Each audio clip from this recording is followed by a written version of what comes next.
Civil service की preparation start हुई, जो कि 4 साल की जर्नी रही है और finally I am here. After all BPSC में क्या पूछे जा रहे हैं, जहाँ पे बहुत ज्यादा बिहार स्पेसिफिक क्वेश्चन है जो आपको यूपीएससी प्रिपरेशन में नहीं मिलेगी। आई एम थैंकफुल कि मैं परफेक्शन आईएएस से जुड़ पाई और फिर मुझे काफी अच्छे कंटेंट मिले, स्पेशली बिहार स्पेसिफिक, जिसके लिए I am very thankful. Rankers का सेकंड बैच हम लोग लॉन्च कर रहे हैं अपने स्टूडेंट्स के लिए, तो उनको इसके बारे में बताएं जरा कि किस तरह से वो हेल्प आपको किया था। बहुत ही वो काफी एग्जाम के डिमांड के हिसाब से था, क्योंकि हमारे मेंस में लाइक 3-4 मंथ का ही गैप था। अगर आप यहाँ पे टॉप कर रहे हो तो यानी आपका सिलेक्शन डेफिनेटली वहां पे भी होगा, क्योंकि इससे अच्छा बैच और इससे अच्छा स्टूडेंट कम्युनिटी आपको कहीं और नहीं मिलेगी। तो जो मेंस का टेस्ट सीरीज यहाँ पे आपने ज्वाइन किया था 67 बीपीएससी का, तो उसका क्या फायदा दिखा आपको एग्जैक्ट जो मेन एग्जामिनेशन था उसमें? और स्पेशली अगर मैं 67th की बात करूँ तो यहाँ पे तो बहुत सारे क्वेश्चन ऐसे फील हो रहे थे कि मैंने टेस्ट में दिया और मैं वहां पे लिख रही हूँ। Hello everyone, welcome to Perfection IAS. और परफेक्शन आईएएस में आज हम आपके सामने सिमरन श्रेया को लेकर आए हैं, जो कि इस 67 बीपीएससी एग्जामिनेशन में as a municipal executive officer इनका सिलेक्शन हुआ है। तो सबसे पहले तो पूरी परफेक्शन आईएएस टीम आपको सिमरन बहुत बहुत बधाइयां देती है, कॉन्ग्रेचुलेशंस आपको इस सिलेक्शन के लिए। और मैं चाहूंगा कि सबसे पहले आप अपने बारे में अपना एक इंट्रोडक्शन हमारे व्यूअर्स को दें।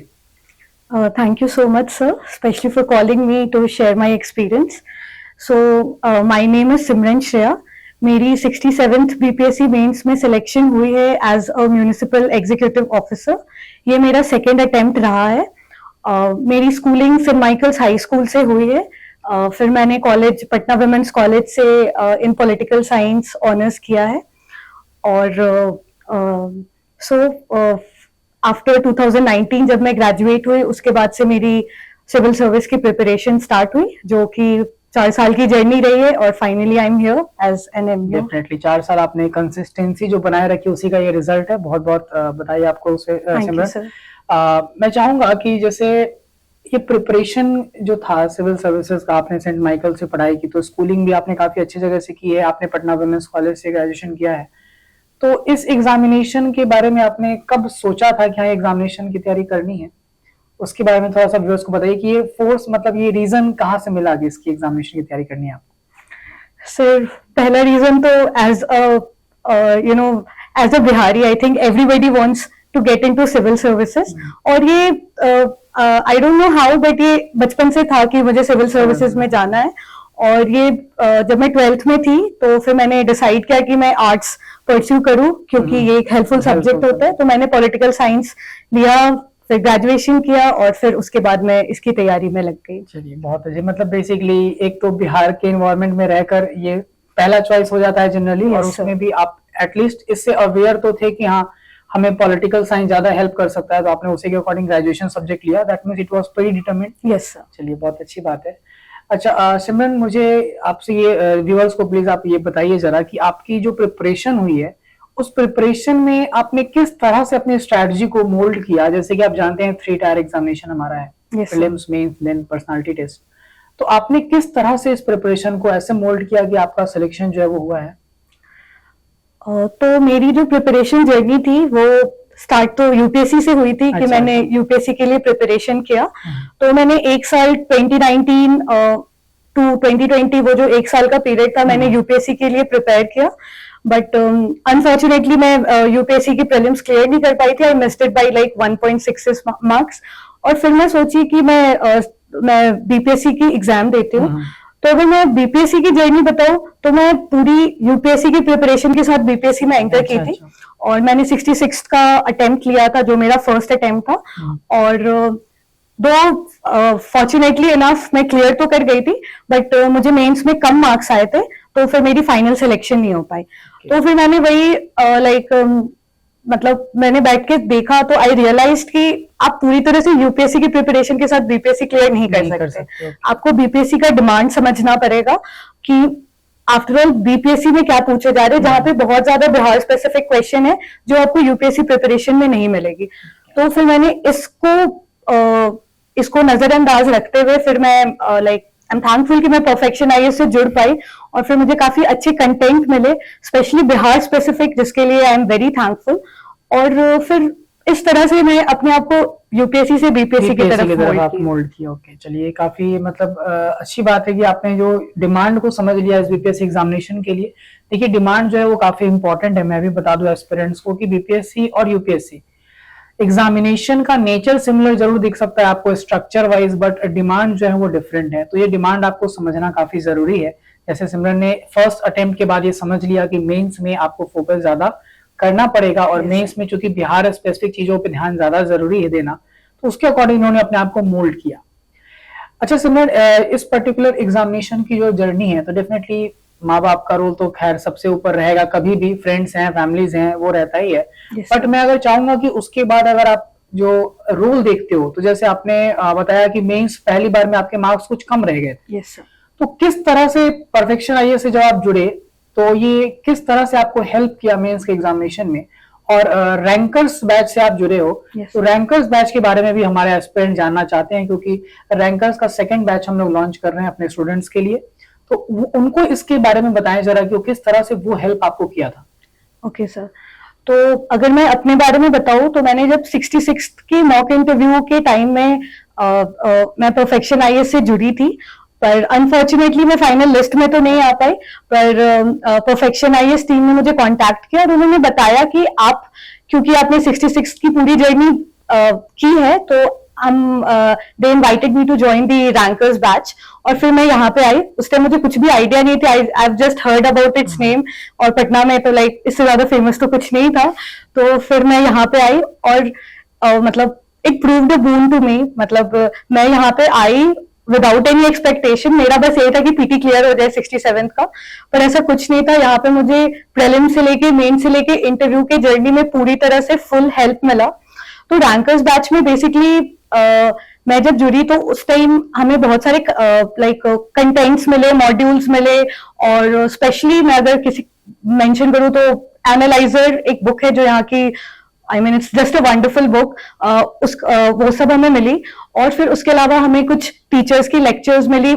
बहुत ही वो काफी एग्जाम के डिमांड के हिसाब से था, क्योंकि हमारे मेंस में लाइक 3-4 मंथ का ही गैप था।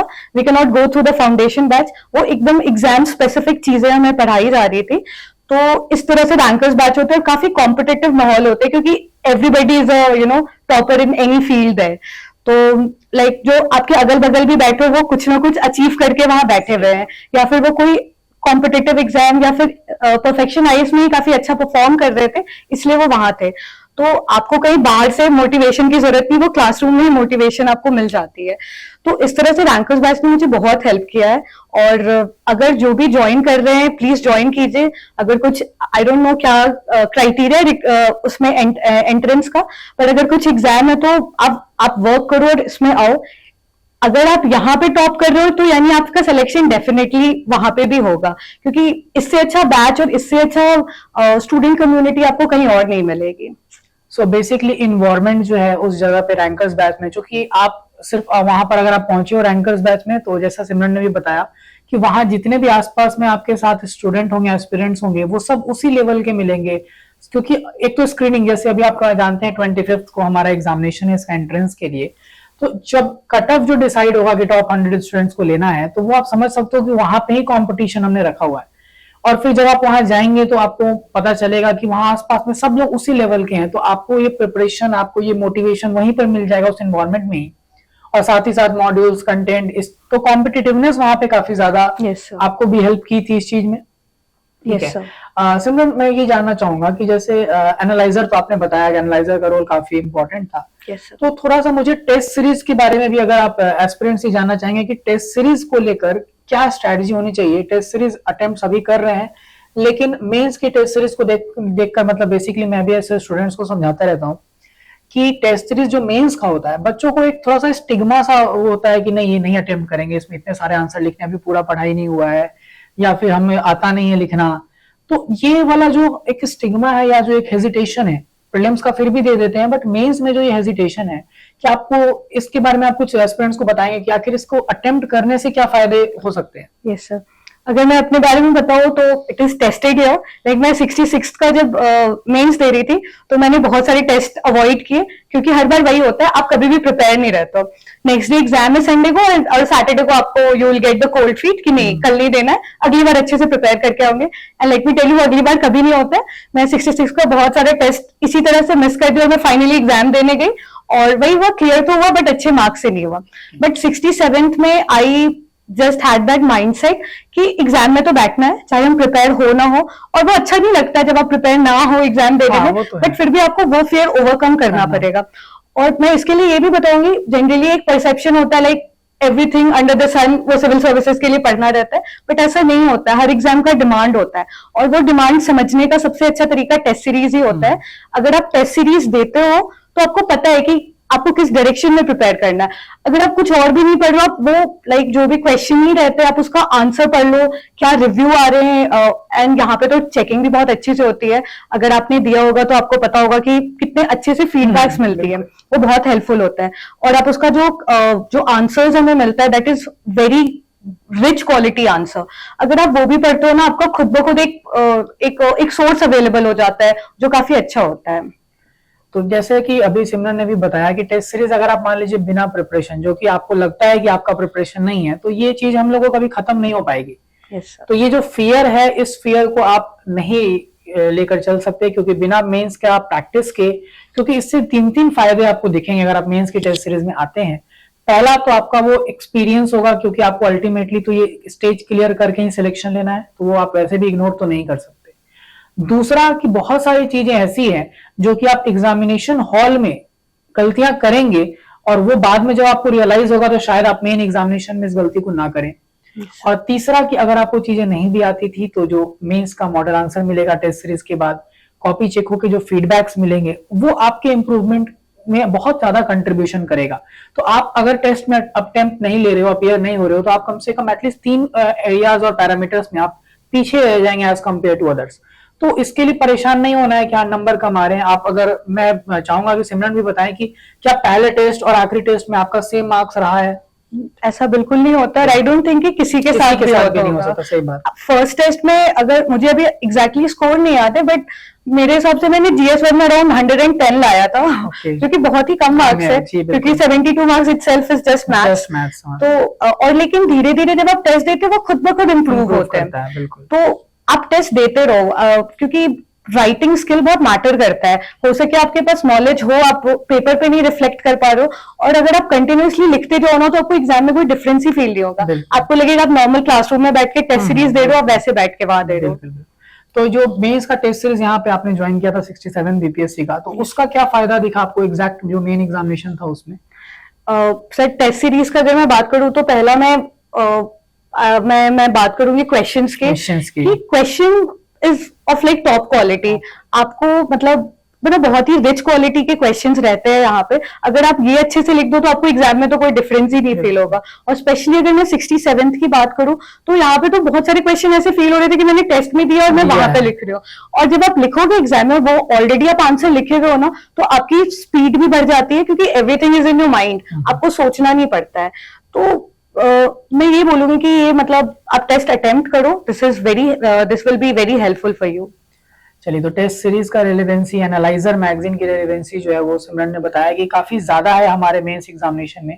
और जो बदलता हुआ पैटर्न है सिमरन, आपने 68 भी दिया है, 69 भी दिया है। मैं बता दूं व्यूअर्स को, दोनों में इनका 68 का मेंस भी इन्होंने लिखा है और 69 के में प्रीलिम्स में भी ये बहुत ही अच्छे स्कोर ला रही हैं।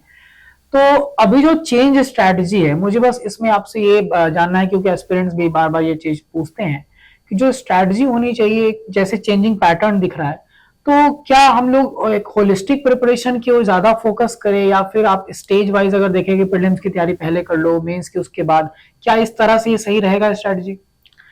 अभी की अगर पैटर्न की बात करें तो पहला बात तो हमारा पैटर्न भी बहुत चेंज हो रहा है। अगर आप 68 में क्वेश्चंस देखे होंगे, वो बहुत हद तक यूपीएससी के तर्ज पे जा चुका है। और दूसरी बात ये है कि अब पीटी और मेंस में पहले जैसा गैप नहीं रहा। पहले बहुत गैप मिल जाता था, पर अभी ऐसा नहीं है। तो अगर आप like if you prepare in silos कि आप पीटी का पढ़ रहे हो, मेंस का पढ़ रहे हो, तो ये फ्रूटफुल बिल्कुल नहीं होगा।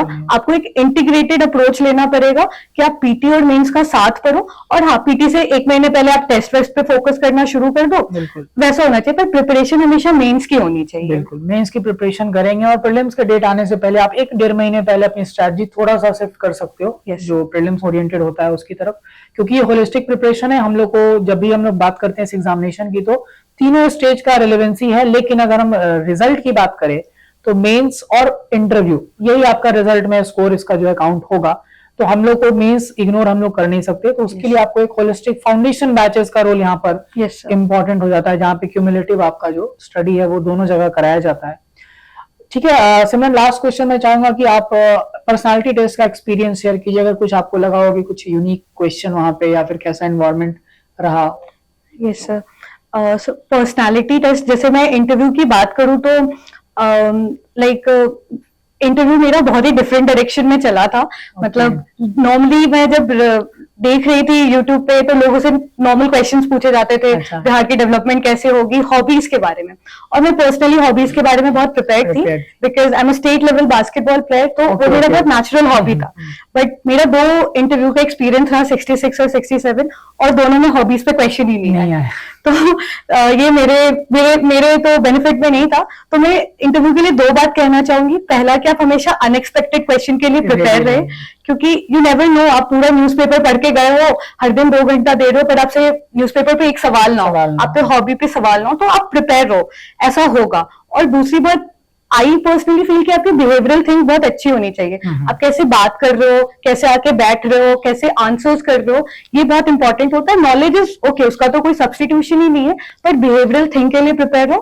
क्वेश्चन अनएक्सपेक्टेड आ रहा हो तो आप कैसे हैंडल कर रहे हो, ये सब चीज के लिए प्रिपेयर होनी चाहिए। सो बेसिकली जैसे अगर ये भी हम लोग बोलते हैं कि इंटरव्यू या पर्सनालिटी टेस्ट में बेसिकली आपकी पर्सनालिटी चेक हो रही है, नॉलेज का जो टेस्ट था वो पास करके ही आपको बुलाया गया है, तो उसके ऊपर बिहेवियरल चेंजेस जो है, या बिहेवियरल जो हमारा ऑब्जर्वेशंस को करेंगे, उसके ऊपर भी आपको काम करना पड़ेगा। तो इस तरह से आपका पर्सनालिटी टेस्ट में आपको इसको हेल्प मिलेगा। एनवायरनमेंट उसके अकॉर्डिंग ही आपकी डिसाइड की जाती है। तो थैंक यू सिमरन, काफी अच्छा लगा आपसे बात करके, और मैं चाहूंगा कि आपका जो फ्यूचर में आगे जो आप सोच रहे हो अपने कैरियर के लिए, इसके आगे भी अगर मैं बात करूं, सिमरन अभी 68, 69 भी दे रही हैं, आगे इससे अच्छी पोस्ट अगर कभी आएगी, या फिर यूपीएससी के एग्जामिनेशन को भी जरूर कंसीडर कर रही हैं, तो उसके लिए पूरी परफेक्शनाइज टीम आपको बहुत ज्यादा विशेष दे रही है, ताकि आप आगे भी आए सक्सेस होकर, फिर हम आपके साथ एक इंटरव्यू सेशन जरूर ऑर्गेनाइज करें। Thank you so much. Thank you sir.